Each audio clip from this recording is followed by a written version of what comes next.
vai ficando desnutrido, depois você morre. Sem comida você morre, sem ar você morre, sem saúde você morre, sem o favor de Deus você morre, sem uma casa para morar você morre. É assim, meu irmão. Então, como a Bíblia se refere à vida do homem, é como um vapor, logo aparece e depois desaparece. Por isso que a Bíblia diz que loucos são aqueles que confiam em si mesmos. Loucos são aqueles que plantam e regam e ajuntam celeiros para gastar aqui. Escute, o seu tesouro, junte tesouro, é no céu, onde a traça nem o ferrugem vão comer. Use tudo isso aqui para a glória de Deus, para que você tenha também uma vida regalada na terra, que é muito bom, mas para que o nome do Senhor seja glorificado. Nós fomos gerados para o louvor da glória de Deus, e muitas vezes nós não compreendemos. Mas pastor, por que o Senhor está falando a respeito disso, lendo esse texto? Deus me mostrou hoje uma característica tão específica a respeito da fé. Sabe, a fé é o firme fundamento das coisas que não se veem, a prova e a convicção daquilo que se espera. Mas nós temos a porção e a medida de fé que o Senhor colocou no nosso coração. Nós temos que trabalhar esta fé pela leitura da palavra, para que ela cresça por obras, trabalhando, se firmando, crescendo, olhando para Jesus, perseverando, e aí a gente vai alcançar a medida de varão perfeito, a estatura de varão perfeito, sabe? E ver na nossa vida se cumprir as promessas de Deus.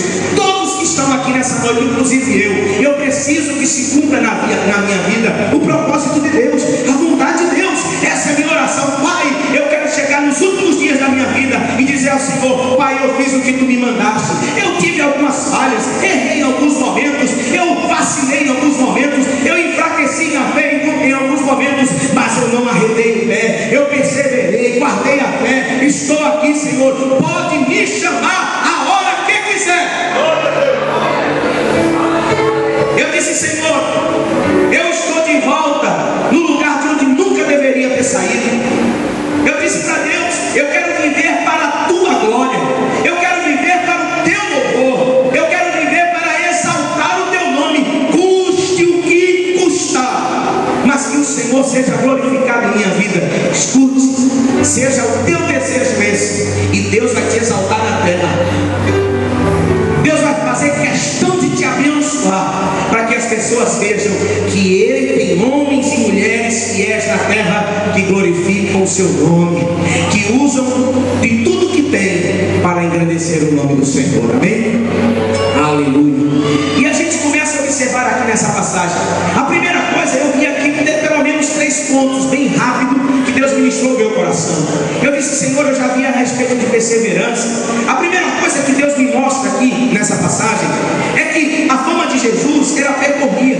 Todo mundo sabia que Jesus era aquele que podia curar, que podia restaurar, que podia mudar a história. As pessoas, quando iam a Jesus, geralmente, quando elas iam com fé, iam com desejo, confiante, viam o milagre, via a sua vida mudada. E porque muitas vezes nós vamos a Jesus e não temos a nossa vida mudada? Aí aonde é que está o detalhe? Muitas vezes você vai desconcentrado, muitas vezes você vai colocando Jesus em segundo plano. Mas eu quero te dizer, a Bíblia diz que nós devemos buscar em primeiro lugar o reino de Deus, e todas as outras coisas nos serão acrescentadas. Amém? A primeira coisa que eu aprendo aqui nesse texto, guarda no teu coração. A primeira coisa que eu aprendo aqui, que para tudo que temos que fazer, precisamos ter um objetivo e uma direção. Às vezes a Bíblia nos ensina a respeito disso. A Bíblia diz que quando nós formos construir, fazer alguma coisa, a gente deve sentar, rabiscar, pensar, projetar, botar no papel, fazer as contas, para que no meio do caminho não pare. O que é que Deus está dizendo? Filho, quando você imaginar fazer alguma coisa, quando você se levantar com um propósito, eu vou buscar a Deus para isso. Escute, pense, se levante com perseverança, olhando para Jesus, e não desista. Ele é a sua direção. Enquanto você não entender, enquanto eu não entender que Ele é a minha fonte de vida, é Ele que vai resolver os meus problemas, é Ele que vai me sustentar, é Ele que vai me sustentar quando eu passar no vale da sombra da morte, quando eu entendo que o meu Deus é aquele que não deixa que eu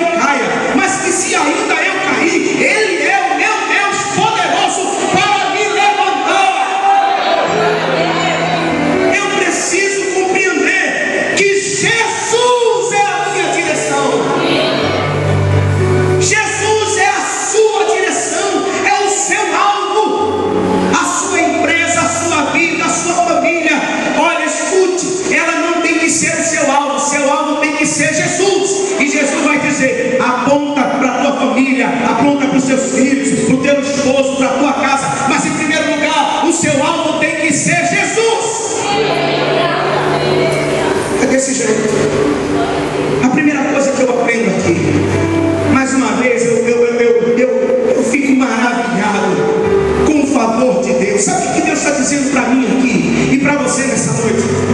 Que ele está dizendo: olha, pastor Hélio, olha o Hélio, olha o Antônio, Pedro, João, eu sou a sua direção, eu sou o seu socorro. Então tudo que eu preciso, antes do que eu vou fazer, eu preciso projetar, eu preciso ter um objetivo, eu preciso ter uma direção. Aí aqueles 4 homens olham para aquele rapaz paralítico e ele olha para eles e diz: olha, eu tenho certeza que eles deram uma palavra de encorajamento.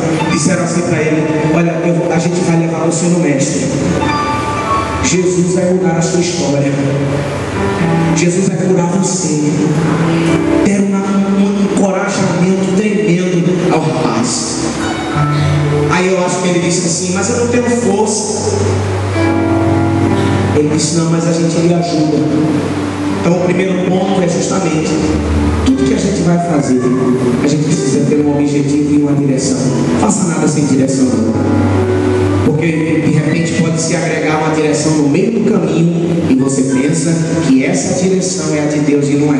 Então você já tem que sair do ponto de partida com uma direção definida, com um propósito definido. Você está entendendo? Para que o diabo não venha e coloque outra direção para que você perca a bênção. Saia do ponto de partida determinado numa direção certa, para não mudar o caminho nem a rota. Escute, esse ditado que falam aí fora, que todo caminho dá na venda ou dá no mercado, isso é conversa.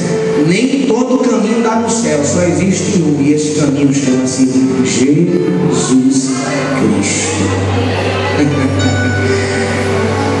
E o segundo ponto, eu quero parar um pouco no terceiro, mas o segundo ponto é que assim, quando você sai dentro de um propósito, você não com um propósito definido, você está definido naquilo, sabe, e com uma direção, você precisa estar pronto para enfrentar as dificuldades e buscar alternativa em Deus para superá-las.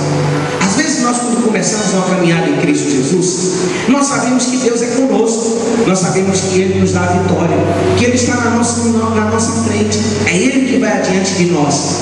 Mas muitas vezes nós não estamos prontos para enfrentar as dificuldades. Olha só, você agora vai rir. Tinha um testemunho de 2 pessoas no manicômio, 2 homens, conversaram e disseram assim: olha, eu descobri uma coisa, a gente tem a oportunidade de fugir daqui. Aí o outro disse assim: tem certeza? Tem. Todo dia o rapaz vai lá atrás, leva o lixo e ele abre o portão. Aí o que é que a gente vai fazer? A gente vai seguir ele. Quando ele abrir o portão, a gente corre e vai embora. Pronto. Aí o outro disse: e se tiver um muro alto? Aí ele disse: não tem problema, a gente cava rápido e passa por baixo e vai embora. Aí o outro disse: e se tiver um muro baixo? Aí ele disse: a gente faz carreira e pula por cima. Essa era a direção deles. Se tivesse, eles estavam prontos para enfrentar um muro, alto ou baixo. Se tivesse baixo, ele passava por cima. Se tivesse alto, ele passava por baixo. Quando prepararam tudo, quando o rapaz foi que abriu o portão, aí os 2 aqui, ó, e os outros ficaram. Aí eles foram os 2. Daqui a pouco vem os 2 chorando. Voltaram, entraram. Aí os outros disseram: rapaz, por que vocês foram embora?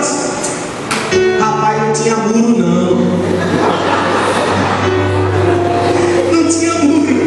Eles estavam preparados para o muro alto ou baixo. Quando chegaram, estava livre. Eita, não tem muro não, então vamos buscar outra estratégia. Às vezes acontece com a gente. A gente diz: agora, menino, eu vou fazer assim, Deus falou comigo. Não, vamos lá. Aí começa na primeira semana, na segunda semana. Daqui a pouco encontra uma dificuldade no caminho. Eu nem sabia que acontecia essas coisas. E aí, uma dificuldade no caminho. O que é que acontece? A pessoa já fica meio desmotivada. Foi feito um rapaz, os dois, volta, porque não estava pronto, porque não pensou que ia encontrar dificuldade. Sabe o que é que Jesus disse? Olha, escute, no mundo tereis aflições. Aflições são dores, são dificuldades, são circunstâncias adversas que se atravessam na nossa frente, ou são impostas na nossa frente, ou estão no caminho que nós estamos andando, que muitas vezes tende a nos entristecer, a nos abater. Escute, o choro, nunca esqueça disso, o choro pode durar uma noite, mas a alegria vem no amanhecer. O seu Deus, Ele jamais vai falhar. De repente, nesse deserto que você está passando, Ele está observando para você. Ele está olhando para ver a sua reação, a sua atitude. Se você vai voltar no meio do caminho por causa da dificuldade. Se você vai parar porque você não estava pronto para de repente viver esse momento. Você não queria, mas aconteceu. E agora? Agora você vai buscar recurso em Deus. Peça ajuda, se levante, corra.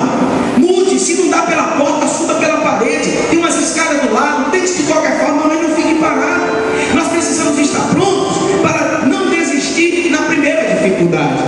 Olha aqui, no verso 4 diz assim, ó: e não podendo aproximar-se dele por causa da multidão, descobriram o telhado onde estava e, fazendo um buraco, baixaram o leito em que jazia o paralítico.